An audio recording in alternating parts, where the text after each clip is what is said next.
Chers auditeurs, nous vous accueillons aujourd'hui à cette session d'apprentissage spécialement conçue pour les étudiants en économie, les entrepreneurs, les économistes et toutes les personnes intéressées par les concepts économiques fondamentaux. Je suis Monsieur Jean et j'organise une discussion interactive avec Monsieur Konaté, un économiste expérimenté qui se trouve également être un expert en programmation Python. L'interview sera structurée autour de la fonction de production de Cobb-Douglas, avec une introduction à la fonction, une illustration de son utilisation avec des exercices pratiques et une estimation de ses paramètres à partir de données réelles. Nous conclurons avec un résumé de ce que nous avons appris. Restez à l'écoute. Bonjour Monsieur Konaté. Bonjour Monsieur Jean. Monsieur Konaté, pourriez-vous nous introduire à la fonction de production de Cobb-Douglas? Bien sûr, Monsieur Jean. La fonction Cobb-Douglas, nommée d'après les économistes Paul Douglas et Charles Cobb qui l'ont popularisée, est un outil économique qui permet de modéliser la production d'une entreprise en fonction de différents facteurs tels que le travail et le capital. Sa forme générale est Y égale à A multiplié par L exposant alpha multiplié par K exposant bêta, où Y est la production totale, L est le travail, K est le capital, A est un facteur d'efficacité technologique et alpha et bêta sont respectivement les élasticités du travail et du capital. C'est fascinant. Comment calculerions-nous la production si nous avions les valeurs de L, K, A, alpha et bêta? En Python, nous définirions d'abord les paramètres, puis nous créerions une fonction pour représenter la fonction de production Cobb-Douglas. Par exemple, si A est égal à 1, alpha égale à 0.5, bêta égale à 0.5, L égale à 10 et K égale à 20, nous utiliserions le code Python suivant pour calculer la production. L'exécution de ce code donne un volume de production égal à 14.14. Très instructif. Et comment procéderions-nous si nous avions un ensemble de données de production et les facteurs de production correspondants, mais que nous ne connaissions pas les valeurs de A, alpha et bêta? En Python, nous pourrions estimer ces paramètres en utilisant une régression linéaire sur les logarithmes des données. Nous utiliserions la bibliothèque StatsModel de Python pour réaliser la régression linéaire, et nous calculerions A, alpha et bêta à partir des résultats. Supposons que nos données soient comme suit. L'exécution de ce code Python donne les résultats suivants. A estimé est égal à 0.992.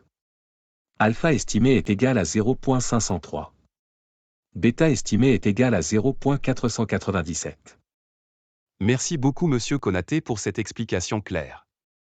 C'est un plaisir, Monsieur Jean. J'espère que cela aidera beaucoup de gens à mieux comprendre la fonction de production de Cobb-Douglas et son application en Python. Monsieur Konaté, pouvez-vous nous donner plus de détails sur le facteur d'efficacité technologique A dans la fonction de production de Cobb-Douglas? Bien sûr, Monsieur Jean. Le facteur A dans la fonction de production Cobb-Douglas est souvent appelé le facteur d'efficacité technologique ou simplement le facteur technologique. Il représente le niveau d'efficacité technologique dans la production. Lorsqu'A est plus élevé, la même quantité de travail et de capital produit plus de sorties. Par exemple, une amélioration de la technologie qui permet à une machine de produire plus d'unités par heure augmenterait le facteur A. De la même manière, une meilleure organisation du travail peut également augmenter A, même si la technologie physique reste la même. Fascinant. Et que signifie exactement l'élasticité? L'élasticité est une mesure de la sensibilité de la quantité demandée ou offerte à un changement d'un autre facteur. En général, l'élasticité mesure la réactivité d'une variable par rapport à une autre. Par exemple, l'élasticité prix de la demande mesure combien la quantité demandée d'un bien change en réponse à un changement de son prix. Je vois. Comment définirions-nous alors les élasticités du travail et du capital? L'élasticité du travail alpha et l'élasticité du capital bêta dans la fonction de production de Cobb-Douglas mesurent la réactivité de la production à un changement de la quantité de travail ou de capital, tout en maintenant les autres facteurs constants. Par exemple, alpha mesure le pourcentage de changement dans la production résultant d'un changement de 1% dans le travail, tout en maintenant le capital constant. Donc, si est de 0.5, une augmentation de 1% du travail entraînerait une augmentation de 0.5% de la production, si tout le reste constant. De même, bêta mesure le pourcentage de changement dans la production résultant d'un changement de 1% dans le capital, tout en maintenant le travail constant. Donc, si bêta est de 0.5, une augmentation de 1% du capital entraînerait une augmentation de 0.5% de la production, si tout le reste constant. Ces deux paramètres sont essentiels pour comprendre comment l'équilibre entre le travail et le capital affecte la production d'une entreprise. Monsieur Konaté, Existe-t-il des modèles plus complexes de la fonction de production Cobb-Douglas que nous devrions connaître? Absolument, monsieur Jean. La première variante que je vais mentionner concerne les rendements d'échelle. Et qu'entend-on par rendement d'échelle? Les rendements d'échelle se réfèrent à comment la production change lorsque vous changez toutes les entrées de production en même temps. Dans la fonction de production Cobb-Douglas standard, nous supposons des rendements d'échelle constants, ce qui signifie que si vous doublez le travail et le capital, vous obtenez le double de la production. Cependant, dans la réalité, cela peut ne pas être le cas. Auriez-vous un exemple? Bien sûr.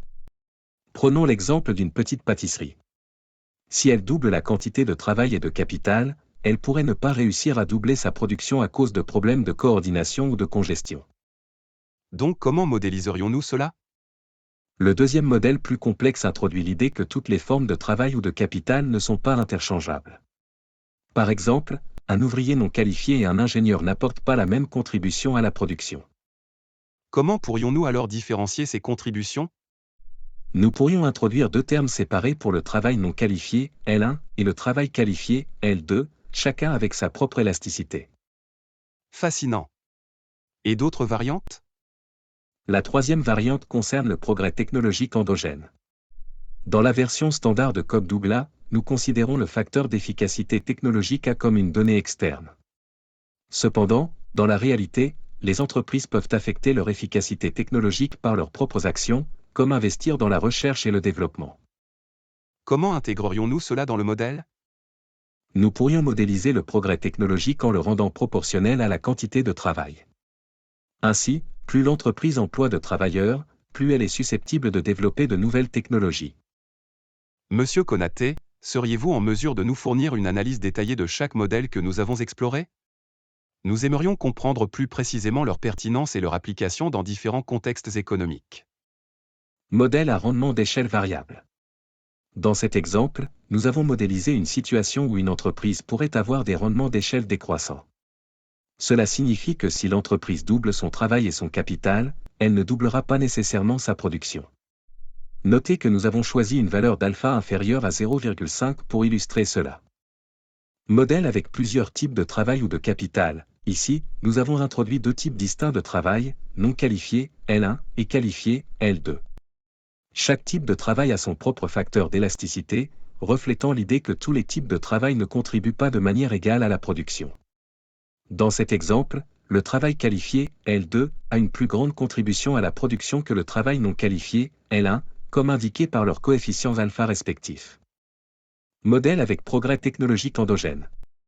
Dans cet exemple, nous avons modifié le facteur d'efficacité technologique A pour le rendre proportionnel à la quantité de travail. Cela signifie que plus l'entreprise emploie de travailleurs, plus elle est susceptible de développer de nouvelles technologies, augmentant ainsi sa productivité.